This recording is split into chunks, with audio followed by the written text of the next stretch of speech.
I was taken to court by my parents for buying a house. No joke. After 10 years of living off instant noodles and barely making ends meet, I finally bought my first house last month. And my reward? A court summons from my own parents. My parents took me to. You know that gut-wrenching feeling when you finally achieve a dream you've worked your entire life for? The sheer, overwhelming relief and pride? Well, I'm Stephanie, 28 years old, and last month I bought my first home after a decade of brutal sacrifice. 10 years of ramen noodles, declined invitations, and working until I couldn't keep my eyes open. When I finally got those keys, I felt like I'd conquered the world. And then 3 weeks later, I found court papers in my mailbox. The plaintiffs? My own parents. They were suing me for buying my house. Let that just sink in for a moment. Before I dive into this absolute nightmare, drop a comment letting me know where you're watching from. And don't forget to hit like and subscribe. Trust me, you'll want to stick around to hear how someone's own family could try to steal their dream. Growing up in a middle-class neighborhood in Boston, I never thought my childhood was particularly unusual. My parents, Karen and Robert Anderson, provided a comfortable life for me and my younger brother, Brian. We had a nice house, annual family vacations to Cape Cod, and never worried about food. From the outside, we looked like the perfect American family. But beneath that picturesque surface was a very different reality. My parents, especially my mother, controlled every single aspect of our lives, particularly our finances. When other kids got allowances they could spend however they wanted, mine came with spreadsheets. Literally. From age 10, I had to account for every penny I spent and justify my purchases to my mother during our weekly financial reviews. Stephanie, you spent $7 at the mall last Saturday, Mom would ask, peering over her reading glasses at my expense report. What did you buy? Just some hair clips, Mom. They were on sale. Did you need new hair clips? I count 17 in your drawer already. This level of scrutiny followed me throughout my teenage years. When I got my first part-time job at 16, working at the local grocery store, my parents insisted I open a joint bank account with them so they could guide my saving habits. What this really meant was they monitored every transaction and questioned anything they deemed unnecessary. My brother Brian, 2 years younger, handled their financial micromanagement differently. He embraced it. He internalized their values and became the perfect financial protege. While I dreamed of independence, Brian seemed comfortable with the oversight, often reporting my suspicious spending to our parents like some sort of financial hall monitor. When I was 17, I discovered my mother had been opening my mail, including college scholarship offers and financial aid information. The confrontation that followed revealed her true intentions. College is an unnecessary expense, she declared. You can live at home, go to community college, and contribute to the family fund instead. The family fund was something my parents had mentioned with increasing frequency as we reached our teen years. Apparently, every Anderson was expected to contribute a significant portion of their income to this collective pot that my parents controlled. Its purpose remained conveniently vague, but the expectation was crystal clear. That night, I made a decision that would define the next decade of my life. I was going to break free from their financial control. Whatever it took. I applied for every scholarship available, worked extra shifts, and saved in a secret account I opened, using my friend's address for statements. When acceptance letters arrived, I chose a university 3 states away with the best financial aid package. The night I told my parents I was leaving, my father's face turned a shade of purple I'd never seen before. You're throwing away everything we've built for this family, he said, his voice dangerously quiet. If you walk out that door, don't expect our support. My brother Brian watched from the staircase, his expression a mixture of shock and disapproval. How could you be so selfish? He asked later that night. They just want what's best for us. But I knew better. The next morning I left for college with 2 suitcases and barely enough money for my first semester's books. What followed were 4 years of extreme financial hardship. I juggled full-time classes with 2 part-time jobs. I lived on the cheapest meal plan and picked up extra food from campus events. I never went home for holidays, working instead to earn time and a half pay. My parents' prediction that I would come crawling back after experiencing real life never materialized. Instead, I graduated with honors, a mountain of student debt, and a fierce determination to build my own financial independence completely on my own terms. The cost was high. By graduation day, I hadn't spoken to my parents in nearly 3 years. Brian attended my graduation ceremony, but spent most of the time trying to negotiate a reconciliation that always included the same stipulation. I needed to recognize my financial obligation to the family. I refused. As I moved into my post-college life, I carried with me both the burden of being financially alone in the world and the determination that one day I would have something that was truly mine. Something no one could control, monitor, or take away from me. Little did I know that this dream would eventually lead to facing my own family in court. After college graduation, I landed an entry-level position at a marketing firm in Philadelphia. The starting salary was $32,000. Not terrible for a first job, but hardly enough to live comfortably in a major city, especially with $45,000 in student loans hanging over my head. But I had a plan, one that would require extraordinary discipline and sacrifice. I rented a tiny room in a rundown house with 3 other roommates. My space was barely 9 by 7 feet, essentially a converted walk-in closet, but it only cost $400 a month, including utilities. The communal bathroom was always dirty. The kitchen perpetually smelled like someone had burned curry. And privacy was non-existent. But it was cheap, and cheap was what I needed. My daily routine was brutal. I woke at 5:30 a.m. to commute using the cheapest public transportation options, often walking several miles to save on bus fare. My primary job ran from 8:30 to 5:30. But instead of heading home, I would work at a local coffee shop from 6 to 10 p.m. 3 nights a week. Weekends weren't for relaxation. They were for my retail job at a clothing store where I worked another 16 hours. "You're going to burn yourself out," warned my roommate Tasha, who often came home to find me asleep on my laptop at our tiny kitchen table. Life isn't just about saving money. But for me it was. Every dollar was meticulously accounted for. My budget was a masterpiece of financial restriction. Rent, $400. Utilities contribution, included. Phone, $1.25, the cheapest prepaid plan. Transportation, $160. Groceries, $120. Student loan payments, $380. Health insurance, $180. Internet split 4 ways, $15. Miscellaneous necessities, $50. That left approximately $850 each month to save, which I automatically transferred to a high-interest savings account the moment my paycheck hit. I never checked the balance. The temptation to spend would be too great.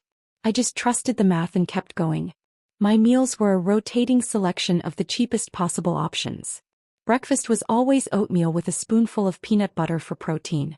Lunch was a peanut butter sandwich and an apple. Dinner was often rice with beans or eggs, or instant ramen dressed up with frozen vegetables. Once a month, I allowed myself a $10 takeout meal as a reward for sticking to the plan. Social invitations became a source of anxiety rather than pleasure. When colleagues invited me for happy hour or friends wanted to go to concerts, I became the queen of excuses.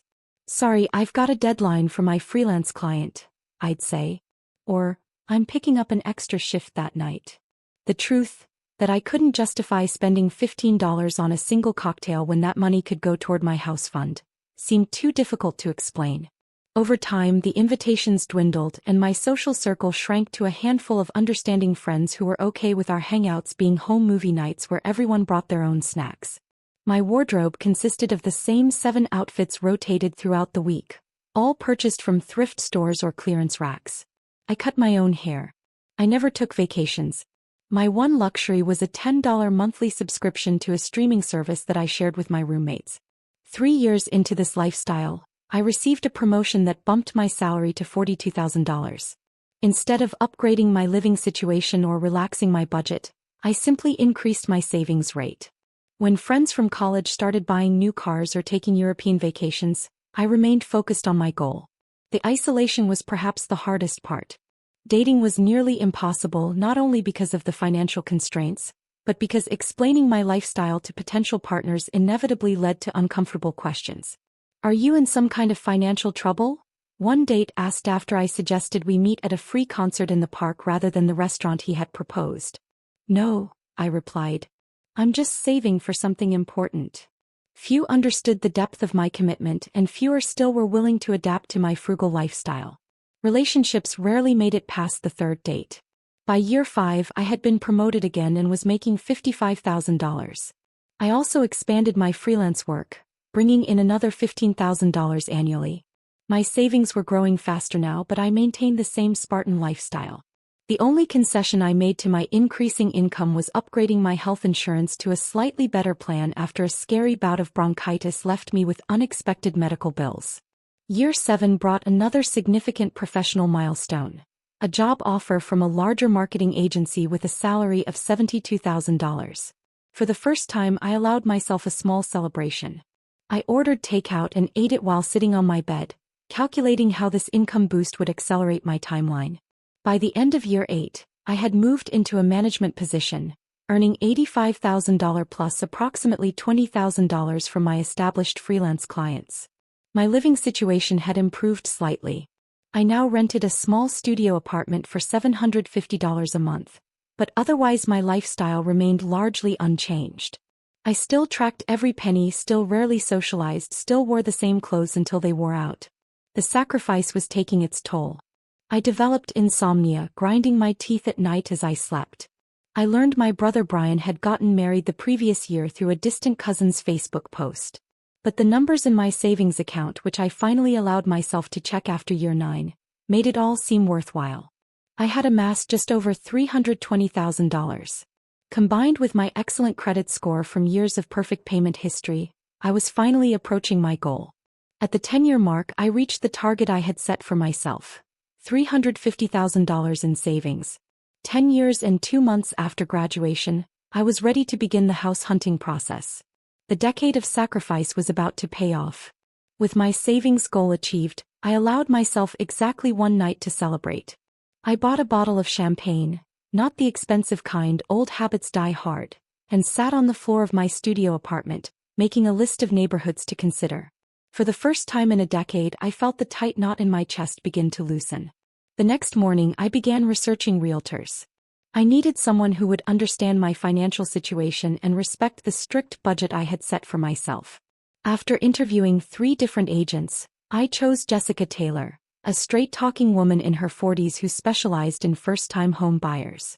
"Most people come to me with champagne dreams and beer budgets," she said during our first meeting. "You're the opposite, Steph. Got a solid budget but very modest expectations. We'll find you something perfect." Jessica's assessment of the market was honest but encouraging. With my budget, I could afford a decent home in several developing neighborhoods around Philadelphia. It wouldn't be a luxury property, but it would be mine. "I don't need luxury," I explained. "I need solid construction, reasonable utility costs, and no major repairs needed in the next 5 years." After a decade of saving, I wasn't about to sink my funds into a money pit. The house hunting process was both exhilarating and exhausting. Over the course of 2 months, I viewed 37 properties. Some were eliminated immediately. Water damage in the basement, outdated electrical systems that would need complete overhauls, or locations too far from public transportation. Others were more tempting but ultimately not right. A charming row house with original hardwood floors, but plumbing that made Jessica wince. A spacious colonial with a beautiful yard, but in a flood zone that would make insurance prohibitively expensive. "This is normal," Jessica assured me after yet another disappointing showing. "Finding the right house is like dating. You have to kiss a lot of frogs." Then on a rainy Tuesday, we visited a modest 3-bedroom house in a neighborhood that was on the upswing. It wasn't perfect. The kitchen needed updating. The backyard was small, and the previous owners had chosen some questionable paint colors. But the bones were good. The roof was only 5 years old, the furnace had been recently replaced, and the location was a 15-minute walk to the train station. As I walked through the rooms, I could envision what they could become with some paint and simple renovations I could do myself over time. The asking price was $290,000, comfortably within my budget, even after setting aside funds for closing costs and an emergency repair fund. "I want to make an offer," I told Jessica as we stood in what would potentially be my home office. "Are you sure? We still have 5 more houses to see this week," she reminded me. I nodded. "This one feels right." We submitted an offer of $275,000 that evening. The next morning, the seller countered with $285,000. After a brief negotiation, we settled at $282,000. The inspection revealed no major issues, just the cosmetic updates I had already anticipated.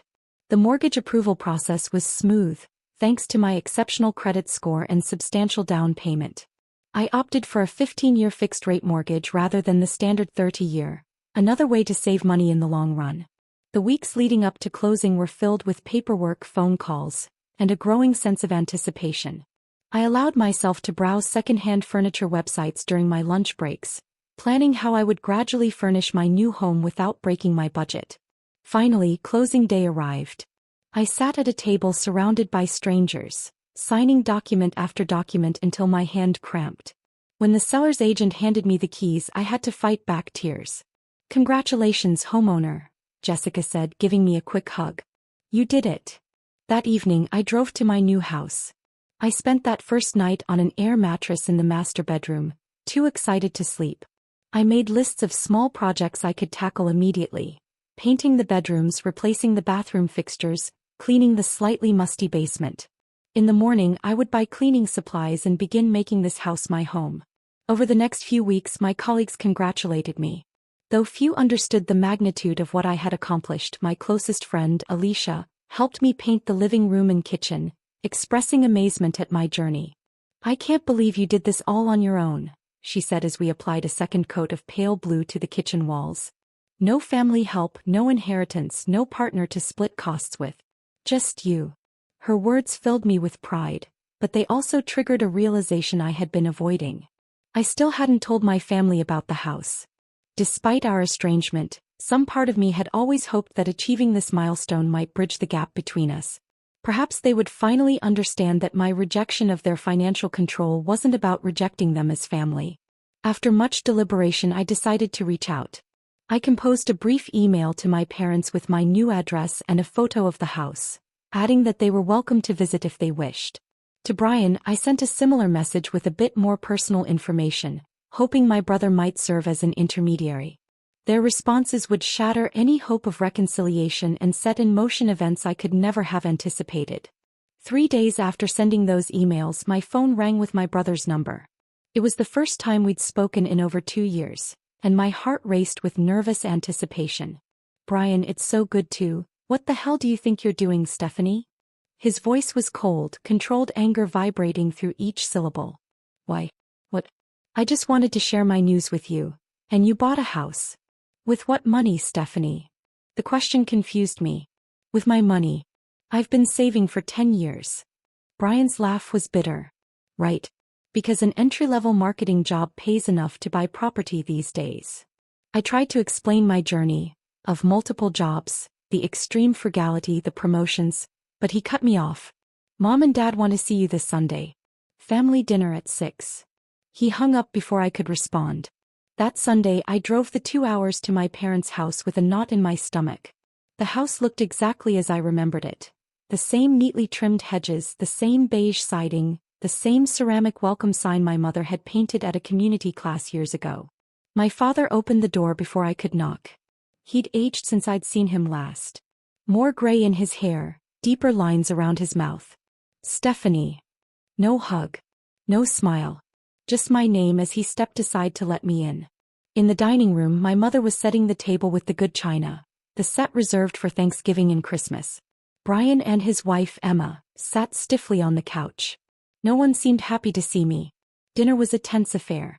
We ate my mother's pot roast in near silence, broken only by Emma's nervous attempts at small talk about the unusually warm weather. When my mother brought out apple pie for dessert, my childhood favorite, I foolishly thought it might signal a thawing. As I took my first bite, my father cleared his throat. "So, Stephanie, tell us about this house." I described the property with cautious enthusiasm, mentioning the neighborhood, the small yard, my plans for renovations. "And how much did this house cost?" my mother asked, her fork poised halfway to her mouth. $282,000, I answered honestly. "That's quite a sum," my father said. "And you managed to save this all by yourself? With no help?" "Yes. I've been working multiple jobs and living extremely frugally. It hasn't been easy, but that's not possible," my mother interrupted, setting down her fork with a sharp clink against the china.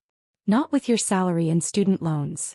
I've been promoted several times and I do freelance work on the side, I explained, my appetite disappearing. I can show you my savings records if you don't believe. What we believe, my father said, his voice dangerously quiet, is that you've taken what isn't yours. The accusation hung in the air like a noxious gas. I looked around the table. My father's clenched jaw, my mother's thinned lips, Brian's refusal to meet my eyes. What are you talking about? I haven't taken anything from anyone. My mother's laugh was brittle. 10 years of not contributing to the family fund. 10 years of keeping what should have been shared. And now you flaunt your selfishness by buying property. I struggled to comprehend what she was saying. The family fund? But I haven't lived at home or received any financial support from you since I left for college. That's not how family works, Stephanie, my father said. Everyone contributes. Everyone benefits. Your brother has been contributing 30% of his income since he started working. That fund was meant for all of our futures, including yours eventually.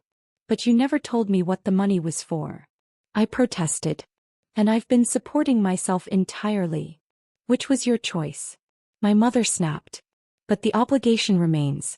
We calculate you owe approximately $95,000 to the family fund based on what your income should have been these past 10 years. I nearly choked. You expect me to give you $95,000 for what? For your family. Brian finally spoke, looking up with disappointment etched across his face. Emma and I have delayed having children because we're contributing responsibly. We've put off buying our own home. Meanwhile, you've been hoarding money for yourself. That's not fair. I said, my voice rising. I worked 3 jobs at times. I lived in a closet-sized room with 3 roommates. I ate ramen noodles for years to save this money. And now you'll make it right, my father said firmly. You'll sell the house, contribute what you owe to the family fund, and we can put this unpleasantness behind us. I stood up so quickly my chair tipped over backward. I will not sell my house.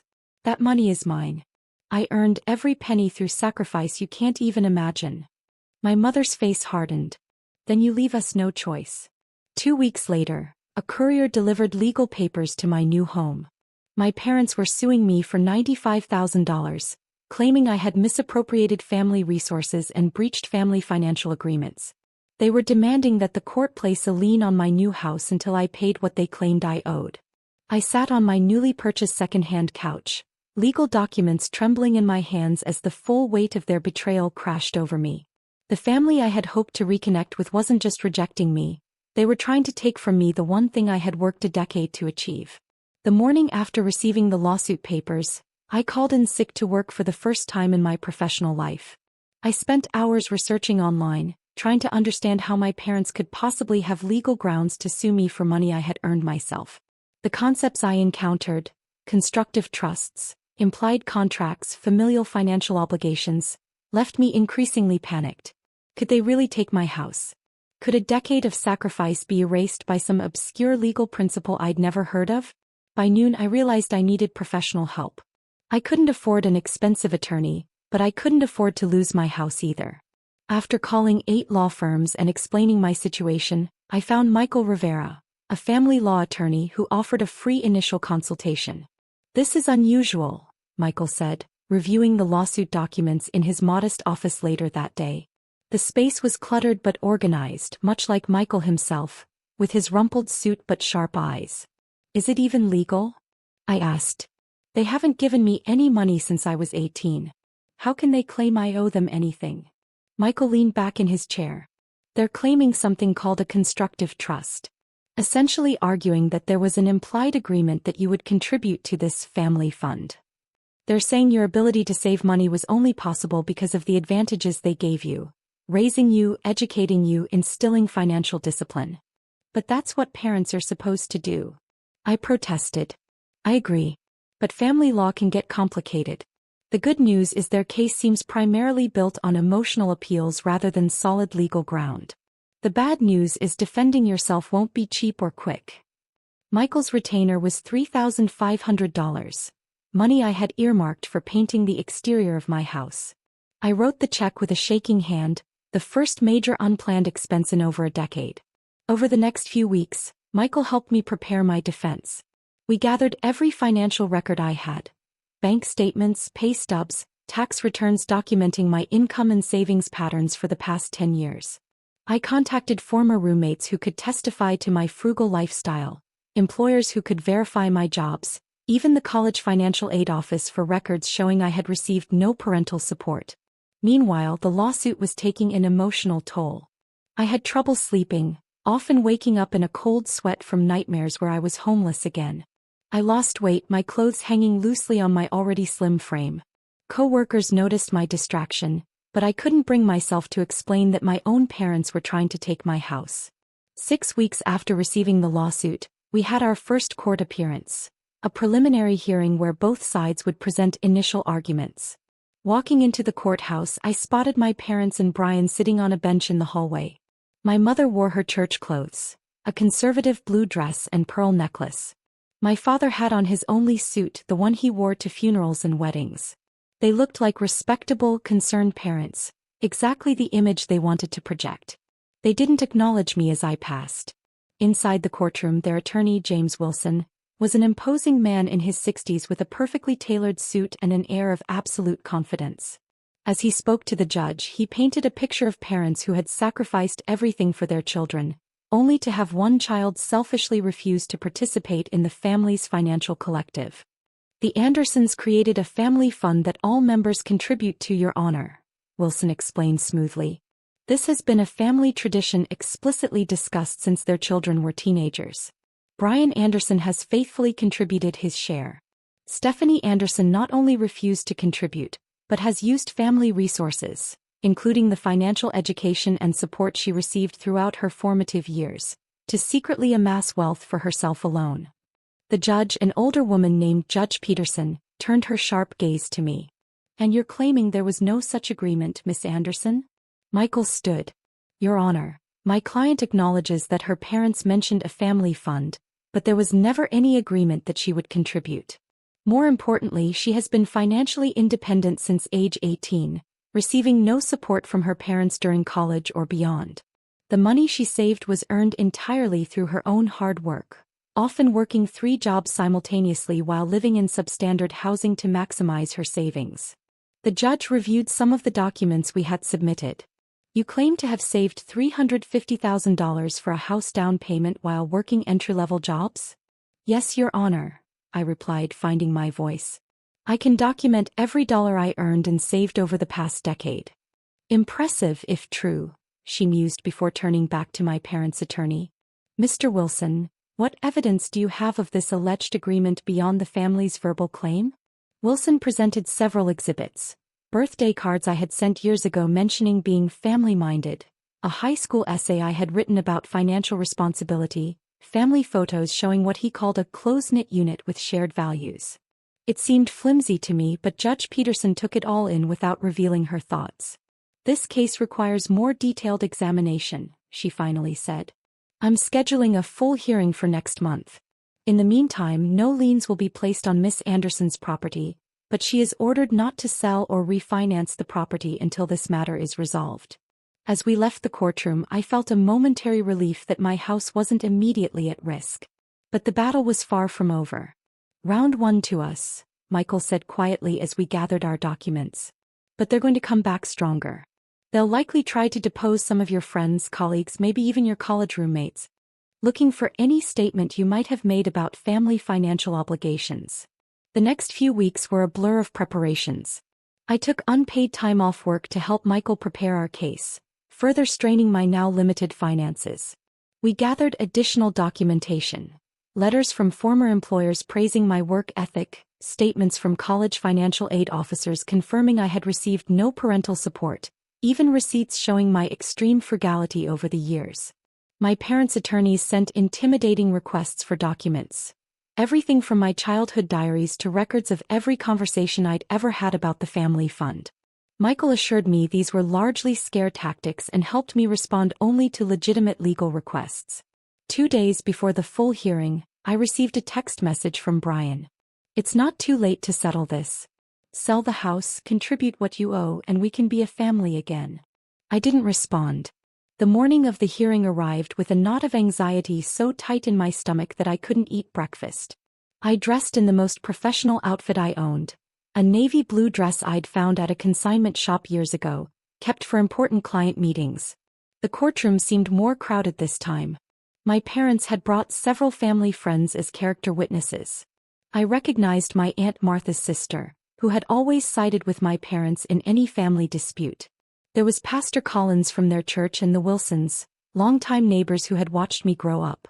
On my side of the courtroom sat two former roommates who had agreed to testify. My first boss, Allison from the marketing firm, and Alicia, my closest friend who had helped me paint my new house. The contrast wasn't lost on anyone. Family versus chosen family. The hearing began with my parents' testimony. My father spoke about the family's long-standing financial philosophy, claiming it had been clearly communicated to both children from an early age. "We always taught our children that family comes first," he said solemnly.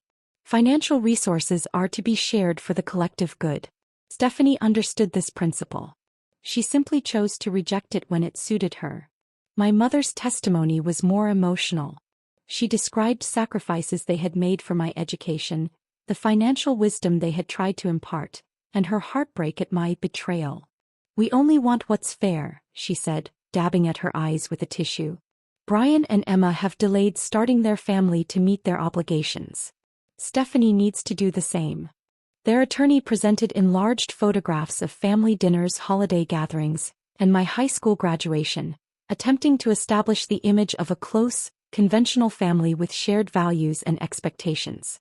He introduced financial records showing Brian's regular contributions to the family fund and contrasted them with my absence of contributions. When it was our turn, Michael started with a straightforward question to my mother.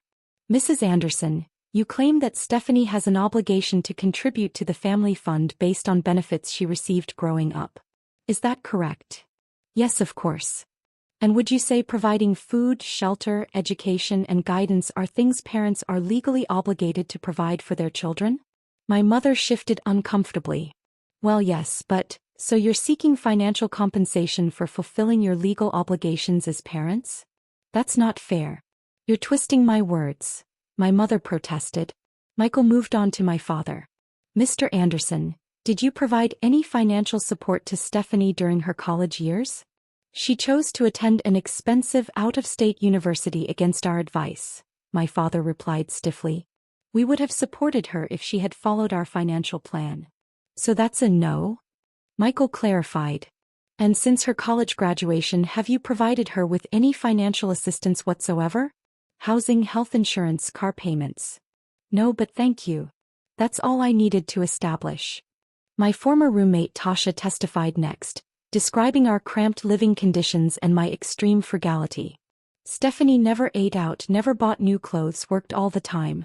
We used to worry about her because she never did anything fun. It was all work and save, work and save." Allison, my first boss, spoke about my work ethic. "Stephanie was always the first to volunteer for overtime. She took on projects no one else wanted for the extra compensation. Many times I found her working through lunch or staying late without even claiming the hours. When it was my turn to testify, I felt strangely calm. The initial shock and hurt had crystallized into something harder, more resolute." "Miss Anderson," Michael began, "could you explain to the court how you saved enough money to purchase your home?" I detailed my financial journey. Of multiple jobs, the tiny living spaces, the years of ramen noodles and declined social invitations.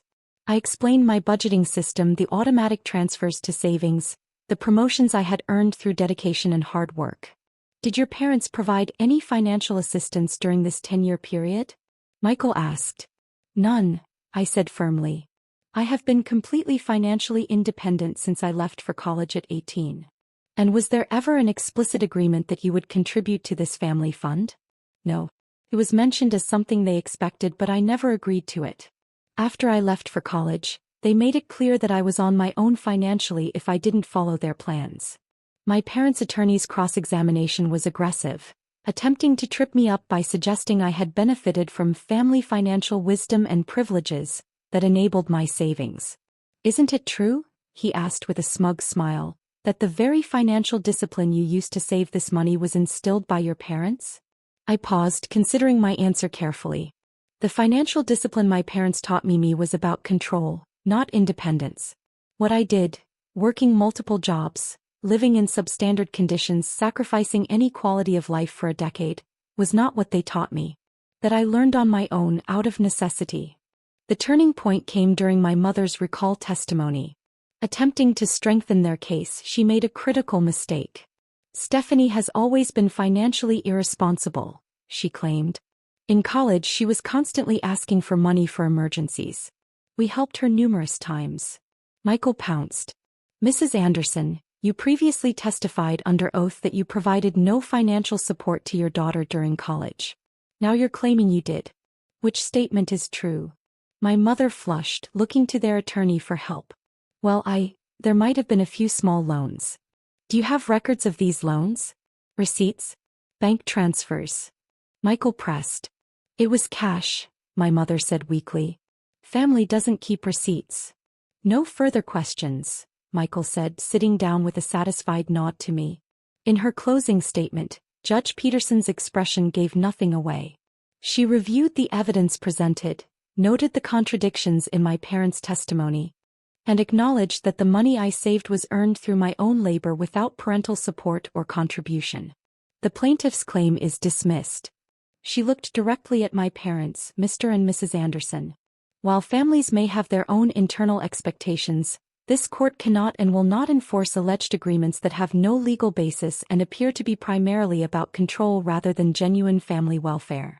The gavel came down with a definitive crack that seemed to echo the breaking of whatever tenuous family bonds had remained. The immediate aftermath of the judge's ruling was a blur. Michael shook my hand firmly, his usually serious face breaking into a satisfied smile. Congratulations, your house is safe. I should have felt triumphant. Instead, I felt hollow. I glanced across the courtroom to where my parents sat. My mother's face buried in her hands, my father's arm around her shoulders, his expression stony. Brian stood nearby, whispering something to their attorney, occasionally shooting glances in my direction. As I gathered my documents, a court officer approached. Miss Anderson, your family is being escorted out separately to avoid any confrontation. You can leave through the main doors in about 10 minutes. I nodded numbly, thanking him for the consideration I hadn't thought to request. Michael helped me pack our evidence into my worn messenger bag, giving me practical advice about filing the judgment and ensuring the case was formally closed in the property records. Will they appeal? I asked quietly. They could try, but they don't have grounds. The judge was very clear, Michael assured me. This is over, Stephanie. You won. Yet victory felt nothing like I'd imagined. As I waited for my parents to leave, I sat alone in the now empty courtroom. The magnitude of what had happened settling over me. I had not only fought my family in court, but had publicly exposed the dysfunction that had shaped my life. There would be no reconciliation. No happy family dinners in my new home. No healing of old wounds. When I finally left the courthouse, I stepped into the bright afternoon sunlight, feeling both lighter and heavier, free from the immediate threat, but burdened by the finality of the family rupture. I was halfway to my car when I heard footsteps rapidly approaching from behind. Stephanie, wait. Brian's voice. I turned instinctively, tensing. He stopped a few feet away, his face flushed either from running or emotion. How could you do that to them? Do you have any idea how this makes them look? The embarrassment you've caused. I studied my brother's face. The familiar features contorted with an anger that seemed to come from a place of genuine hurt. For a moment I felt a flicker of doubt. Had I been too harsh? Too uncompromising? Then I remembered the past decade of sacrifice. The lonely holidays. The meals skipped to save a few dollars. The nights spent working until exhaustion while my peers built careers, relationships, lives. All leading to the moment when my own parents tried to take it all away through legal manipulation. How could I? I repeated, my voice surprisingly steady. How could they sue their own daughter for money she earned herself? How could you support them in this? It was never about the money, Brian insisted, lowering his voice as a couple walked past us on the courthouse steps. It's about family loyalty, about putting the collective good above individual desires. No, Brian, it's about control. It always has been. He ran a hand through his hair, a gesture so familiar it made my heart ache despite everything. You've always been selfish, always thinking just about yourself. Is that what you don't understand? I understand perfectly, I interrupted. I understand that mom and dad have convinced you that family means surrendering your autonomy. That love is conditional on compliance. That's not family, Brian. That's control. His face hardened. You think you're so much smarter than everyone else? So independent. But when you're alone in that house you bought with your precious money, who will be there for you? Who will care? The question hit its mark, probing the fear that had haunted me through years of solitary saving. But I had an answer now. People who love me without conditions, I said quietly. Friends who support my dreams instead of trying to own them. That's the family I've built while you were busy being the perfect son. Brian stepped back as if I'd physically pushed him. They're right about you. You're just selfish. And cruel. I'm sorry you feel that way, I said, and I meant it. My door is always open if you ever want to have a relationship that isn't defined by mom and dad's rules, but I won't apologize for building a life on my own terms.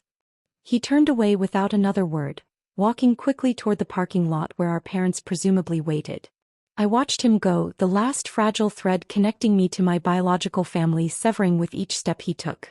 That evening I sat on the floor of my living room, surrounded by the sparse furnishings I had carefully selected for my home. The victory felt both profound and painful. I had defended my right to the fruits of my labor, but at the cost of any hope for family reconciliation. I reached for my phone and called Alicia. It's over, I told her when she answered. I won. That's amazing, she exclaimed. We should celebrate. I'll bring champagne, the good kind this time. I found myself smiling despite everything. Could you also bring those friends you mentioned? The ones who are good at painting? I think it's time I finally finished making this house a home. 2 hours later, my empty living room was filled with Alicia and 4 of her friends. All armed with paintbrushes, pizza, and genuine congratulations. As we worked on painting the hallway the soft green the first had carefully selected months ago, I realized something important. Family isn't always who you're born to. Sometimes it's who you choose and who chooses you back. The weeks following the court victory brought a strange mixture of peace and pain. With the legal threat removed, I could finally focus on truly settling into my home. I painted each room with colors I had meticulously researched for the perfect balance of calming and energizing. I scoured thrift stores and clearance sales for furniture that expressed my personal style rather than just meeting minimal functional needs. Slowly, my house began to feel like a home earned through sacrifice and protected through determination. But the emotional aftermath of the court battle lingered. I would wake up in the middle of the night, heart racing from dreams where I was back in that courtroom, my parents' accusations echoing off the walls. I'd check my phone compulsively, part of me still hoping for a message from Brian that never came. Alicia noticed my struggle during one of our weekly dinner nights, a new tradition where friends took turns hosting simple meals in their homes. You won the case, Steph, but you're still fighting something, she observed as she helped me wash dishes after everyone else had left. Have you thought about talking to someone? Professionally? I mean, I had resisted the idea initially. Therapy seemed like an unnecessary expense after a decade of extreme frugality. But the persistent emptiness inside me couldn't be filled with new furniture or fresh paint. After researching affordable options, I found Dr. Jennifer Garcia, a therapist who offered sliding scale fees for her services. Family estrangement is its own kind of grief, Dr. Garcia explained during our first session. You're mourning not just the relationship you had, but the relationship you wished you could have had. Over the next several months, our weekly sessions helped me process the complex emotions I had suppressed during my 10-year saving journey. I hadn't just been accumulating money. I'd been building a wall around my heart, protecting myself from the conditional love that had shaped my childhood. Your parents' attempt to control your finances wasn't really about money, Dr. Garcia suggested one afternoon. Money was just the tool they used to demand compliance and punish independence. Then why do I still feel guilty? I asked, like I've done something wrong by keeping what I earned? Because they programmed that response in you from childhood, she said gently. Questioning their authority even as an adult triggers that old guilt. That doesn't mean the guilt is justified. Alongside therapy, I slowly expanded my social circle. The friends who had stood by me during the court case became regular fixtures in my life. We started a monthly dinner club that rotated between our homes. I joined a community garden 3 blocks from my house, finding unexpected joy in growing my own vegetables. 6 months after the court case, I received an unexpected text message from Brian. "Can we talk?" We met at a neutral coffee shop halfway between our homes. The conversation was awkward, stilted with unspoken hurt and lingering disagreements. But it was a start. "I'm not saying Mom and Dad were right," he said, staring into his coffee cup. "But I don't think you understand how your leaving affected them. Affected all of us." "I didn't leave the family, Brian," I replied carefully. "I left their control. There's a difference." He didn't agree, but he didn't argue either. We parted with a tentative plan to meet again the following month, a small bridge beginning to form over the chasm between us. My parents remained distant. Through Brian, I learned they had told extended family that I had legal troubles, but didn't specify the nature of the court case. The family narrative had been rewritten to preserve their image while casting me as the problematic child. It hurt, but with Dr. Garcia's help, I was learning to separate their perception from my reality. "You can't control their story about you," she reminded me. "You can only live your truth and let the results speak for themselves." And the results were speaking. A year after winning the court case, I received a significant promotion at work. The house I had fought so hard to keep was increasing in value as the neighborhood continued to develop. I had even started a small emergency fund for others in situations like mine. People escaping financially controlling relationships who needed temporary support. The most profound change, however, was internal. The anxious vigilance that had driven me through a decade of extreme saving had gradually softened. I learned to enjoy small pleasures without guilt. A meal at a nice restaurant to celebrate a work achievement. A weekend trip with friends to a nearby beach. Flowers for my kitchen table just because they made me smile. Financial independence isn't just about having money, I realized during one therapy session.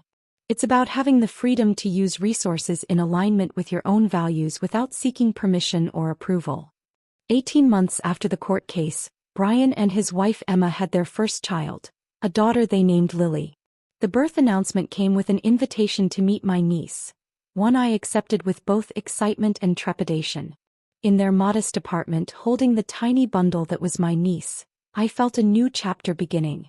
Brian and I had established careful boundaries around topics like money and our parents, creating a fragile but growing relationship independent of the family dynamics that had separated us. "She has your nose," I told him, smiling down at Lily's sleeping face. "Poor kid," he joked. A glimpse of the brother I remembered from before money and control had come between us. As for my parents, the distance remained. I sent them a card with my niece's birth, expressing joy for the new addition to the family. They didn't respond directly, but they didn't return it either. A minute crack in the wall between us that might someday allow for more light to pass through. 2 years after purchasing my house, I hosted a home anniversary party, inviting the friends who had become my chosen family. As we gathered in the backyard where I had finally installed the garden I had dreamed about during those lean years, I looked around at the life I had built. Not just the physical house, but the community, the career, the sense of self that no one could take away. Alicia raised her glass for a toast. To Stephanie, who taught us all that home isn't just a place you buy, but a space you create through courage and perseverance. Later that evening, as the last guest departed, I sat alone on my porch swing, a birthday gift from my friends, and reflected on the journey that had brought me here. The decade of sacrifice, the painful family confrontation, the ongoing work of healing. The hardest lesson hadn't been how to save money or how to defend myself in court. It had been learning that sometimes the people who should support you most are the ones you need to establish the firmest boundaries with. That true family is defined not by blood or obligation but by respect and unconditional support. That independence, financial and emotional, is not selfish but necessary for authentic relationships. My house stood solid around me, sheltering not just my physical self, but the person I had become through adversity. A person who knew her worth, who understood the difference between sacrifice and surrender, who recognized that the most valuable thing she owned wasn't the property, but the freedom it represented. Have you ever had to stand up to family pressure to follow your own path? What did it cost you and what did you gain? I'd love to hear your stories in the comments below. Remember that your dreams are worth fighting for, even when those closest to you don't understand. If this story resonated with you, please like, subscribe, and share it with someone who might need to hear that it's okay to create boundaries even with family. Thank you for listening to my journey, and remember, sometimes the family we choose is the one that truly helps us grow.